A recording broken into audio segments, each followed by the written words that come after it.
কাকা আপনার লেবু পাতার চা খুব মজা পাইছি খাইয়া, দোয়া করেন। এবারে চল।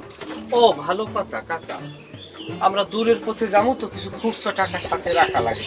আমরা একটা নোট ভাঙ্গামো, একটু খুচরো করিয়ে দিতে পারবেন বাজান? তা বাবা, আপনারা দোকানে জিনিসপত্র খাইলেন, আমার কাস্টমার, খুচরা তো একটু দিতেই হয়, তো দেন খুচরা করে দিই। শুক্রিয়া।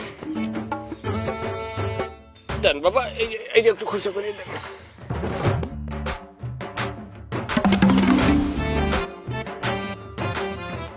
এ কি বাবা, এ তো দেখি 15 টাকার নোট। কাকা ঘটনা হচ্ছে যে কাকা কেন্দ্রীয় সরকার নতুন নোট ছাপিয়েছে তো, লোকাল পর্যায়ে কাকা এখনো আসেনি কাকা। হ কাকা, কেন্দ্রীয় কেন্দ্রীয় সরকার। কি জানি বাবা, হইতেও পারে। দিন দিন নতুন কত কিছু ঘটছে, কি আর করা, যা হয়েছে মানতেই হবে। তা, এই যে বাবা, এই নাও তোমার খুচরা। কাকা, এটা 7.5 টাকার নোট। এই নোট তো আগে কখনো দেখিনি। স্থানীয় সরকারে ছাপছে বাবা, তোমার এলাকায় এখনো পৌঁছায়নি। ও